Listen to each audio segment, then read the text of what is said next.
Boa tarde, meus irmãos. Continuando com o estudo aos Gálatas, que se encontra no capítulo 3 ao 4, o apóstolo Paulo continua a ensinar aos Gálatas a respeito da justificação pela fé e a combater os líderes judaizantes.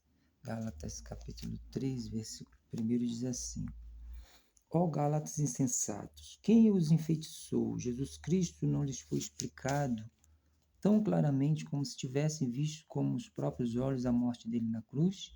Deixe-me perguntar apenas uma coisa. Vocês receberam o Espírito porque obedeceram à lei ou porque creram na mensagem que ouviram? Será que perderam o juízo?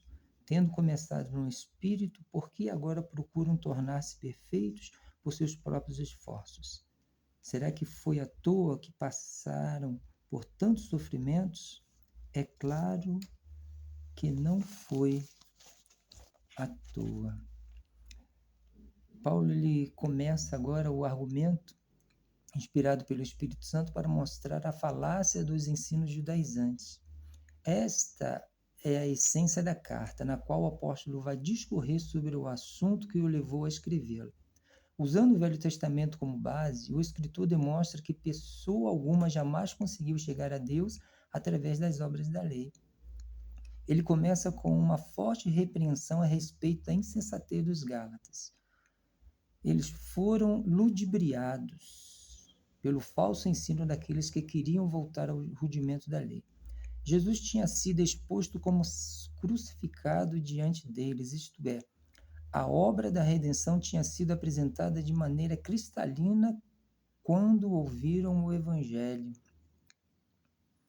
Este é um assunto tão importante para a nossa fé que todo cristão precisa ser capaz de expô-la com facilidade e convicção. Não deve ser tratado como um assunto de debates, mas como um dogma de fé inegociável, que sustenta toda a doutrina cristã. Qualquer desvio deste ponto, por menor que seja, levará a um destino fatal. É com esta seriedade que Paulo trata a questão nesta e em outras escrituras. Os pontos altos. Primeiro, o argumento teológico, a justificação pela fé, capítulos 3 e 4. Não somente nesta carta, mas todo o ensino apostólico converge para o mesmo ponto. O homem não é capaz de salvar-se a si mesmo. Os mestres judaizantes estavam supostamente afirmando isso, ao dizerem que Cristo salva, mas negavam o poder da obra redentora ao ensinarem que os gálatas precisavam de Cristo mais a lei. Outras cartas abordarão o mesmo tema. A explicação de Paulo não deixa margem para outro entendimento. Não há qualquer possibilidade de se agregar alguma coisa ao valor da obra de Cristo, sob pena de que a torne nula. A vivência da fé que ele mesmo tiveram mostra que as bênçãos da justificação vieram pelo Evangelho, não pela lei. Capítulo 3, versículo 1 a 5 diz assim: Ó Gálatas insensatos, quem os enfeitiçou?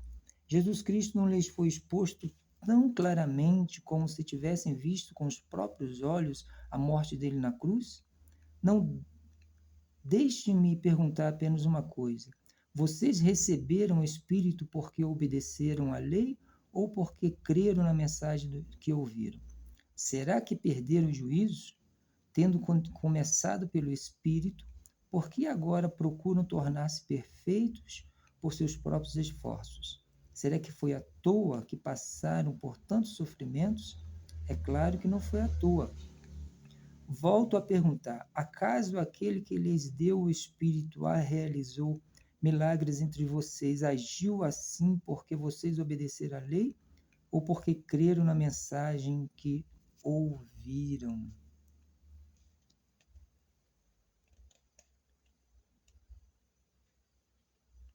Eles tinham experimentado o poder transformador do Evangelho, algo que os judaizantes nunca souberam o que era enquanto cumpriam a lei.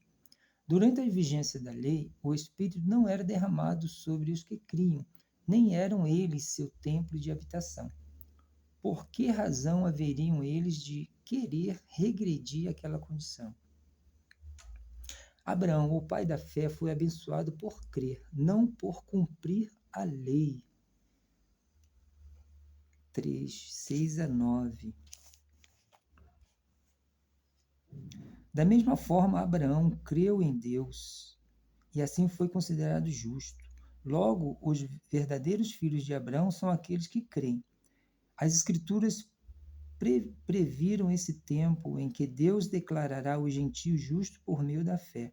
Ele anunciou essas boas novas a Abraão há muito tempo, quando disse: todas as nações da terra serão abençoadas por seu intermédio. Portanto, todos os que creem participam da mesma bênção que Abraão recebeu por crer.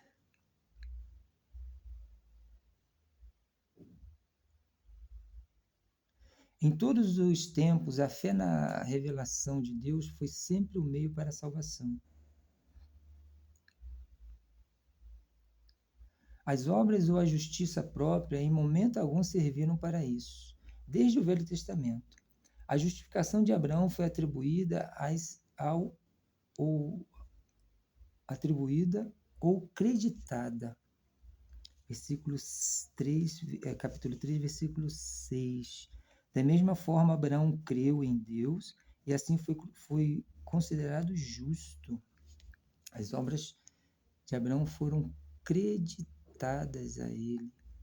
Por causa de sua fé no que Deus tinha dito, não foi por sua fidelidade, uma vez que, apesar de ter sido um grande servo de Deus, continuou tendo falhas bem grosseiras na sua vida.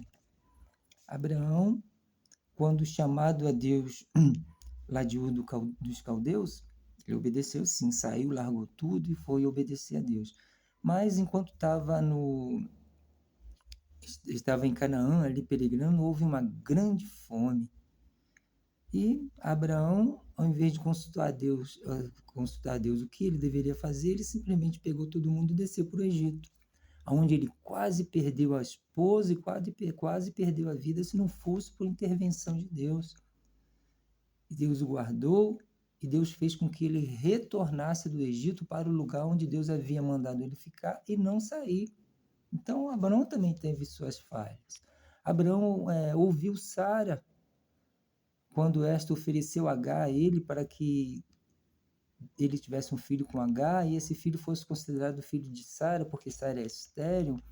Quer dizer, Abraão já tinha a promessa de Deus, mas ele também titubeou em muitos momentos e Deus, assim, suportou as falhas de Abraão. Então, Abraão ele não foi justificado por ser justo, por cumprir a lei, por conseguir a santidade que a lei exige. Não, foi por graça e misericórdia de Deus e pela sua fé em Deus.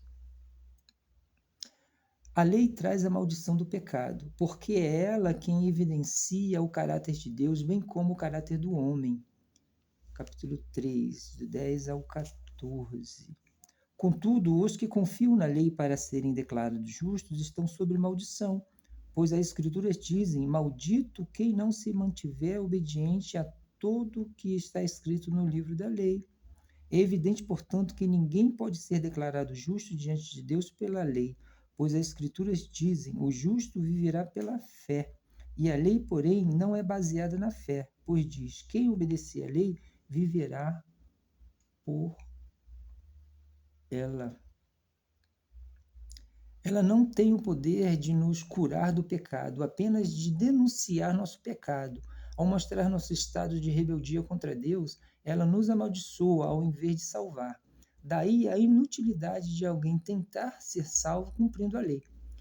Quando mais se tenta, mais maldito ele se torna, porque todos os dias ele aumenta ainda mais a ficha corrida de transgressões cometidas. Cristo é quem nos resgata da maldição ao morrer em nosso lugar. Ele carregou sobre si, na cruz do Calvário, a maldição do nosso pecado, versículo 13.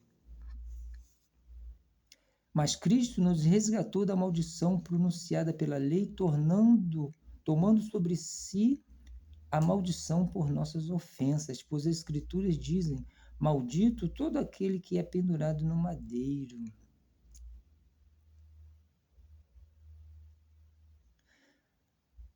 Nessa promessa é que somos salvos, não no cumprimento da lei. Esta serviu apenas para apontar a nossa necessidade de um Salvador. 15 ao 20.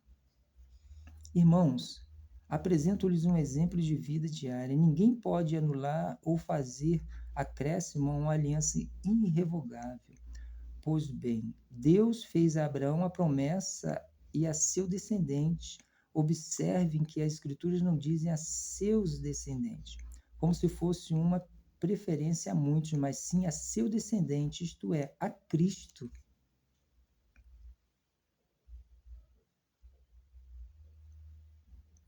Todos ficaram debaixo do pecado, porque a Escritura diz o que deveria ser feito, mas não capacita o homem para fazê-lo. Nesse sentido, a lei é uma maldição contra nós.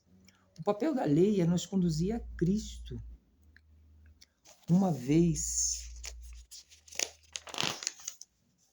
elevada à posição de filho e herdeiro, não temos mais a necessidade de vivermos debaixo da tutela da lei, como era o caso dos meninos menores de idade que ficavam sob a guarda de tutores até que atingissem a maioridade.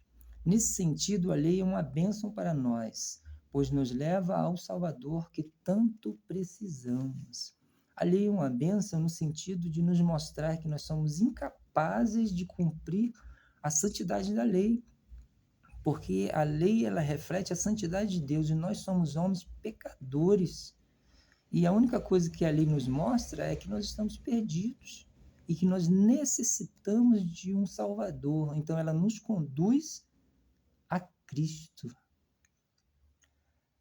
Alegoria de Agar e Sara, capítulo 4, versículo 21 a 31. 4, 21 a 31.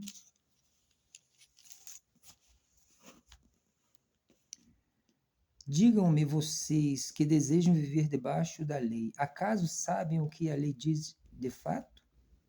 De acordo com as Escrituras, Abraão teve 2 filhos, um nascido de uma escrava e outro de sua esposa, que era livre. O filho da escrava nasceu segundo a vontade humana. O filho da mulher livre nasceu segundo a promessa. Essas 2 mulheres ilustram 2 alianças. A primeira, Agar, representa o Monte Sinai, onde o povo recebeu a lei que o escravizou. E Agar, que é o Monte Sinai, na Arábia, representa a Jerusalém de agora, pois ela e seus filhos vivem sob a escravidão da lei. A segunda Sara representa a Jerusalém celestial. Esta é a mulher livre e é nossa mãe, como dizem as Escrituras. Alegre-se, mulher sem filhos, você que nunca deu à luz. Grite de alegria, que nunca esteve em trabalho de parto, pois a abandonada agora tem mais filhos que a mulher que vive com marido. E vocês, irmãos, são filhos da promessa como Isaque. Ismael, o filho nascido da vontade humana, perseguiu Isaque, o filho nascido do poder do Espírito, e o mesmo ocorre agora. Mas o que dizem as Escrituras sobre isso? Livre-se da escrava e do filho dela, pois o filho da escrava não será herdeiro junto com o filho da mulher livre. Portanto, irmãos, não somos filhos da escrava, mas somos filhos da mulher livre. Paulo compara Agar à aliança do Monte Sinai e Ismael, seu filho, à aliança do Monte do Calvário. Sara é comparada a Jerusalém, onde Jesus foi crucificado para nos resgatar do domínio da lei. E seu filho, Isaque, aqueles que creem nele são livres. Assim como as 2 famílias não conviveriam debaixo do mesmo teto, o judaísmo seria lançado fora para que os herdeiros da promessa da fé dada a Abraão tomassem posse dela. Paulo compara Ismael ao esforço humano em justificar-se através das obras da lei, tão infrutíferos e frustrantes como os planos de Sara em dar Agar para ser sua barriga de aluguel, e Isaque, a fé que deposita na suficiência de Cristo, a confiança total para a sua salvação. Os filhos de Deus não nasceram da vontade da carne, nem da vontade do homem, mas de Deus. João 1,13. Ismael foi fruto de um projeto humano e carnal. Isaque, por sua vez, foi o fruto da promessa de Deus fielmente cumprida em seu tempo. Por isso, ambos podem caracterizar tão bem as duas atitudes em relação à justificação.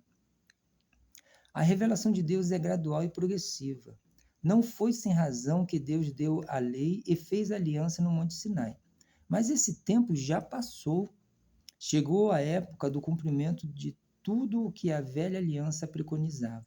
Temos agora a luz perfeita do Evangelho, de forma que não necessitamos mais das sombras do passado. Ninguém poderá ser justificado pelas obras da lei.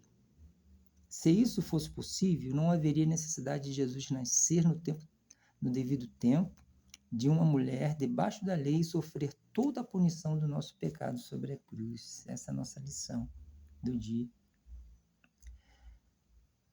Louve a Deus frequentemente, porque nada foi deixado para você fazer a fim de ser salvo. Se sua salvação dependesse de nós, por um segundo que fosse, ninguém poderia ser salvo. Que maravilha! Que Deus nos abençoe, que Deus a cada dia ilumine a nossa mente e o nosso coração para que possamos compreender as suas palavras e possamos viver a plenitude do Espírito Santo que Ele reserva para nós. Amém? Que Deus abençoe, fica com Deus e até a próxima.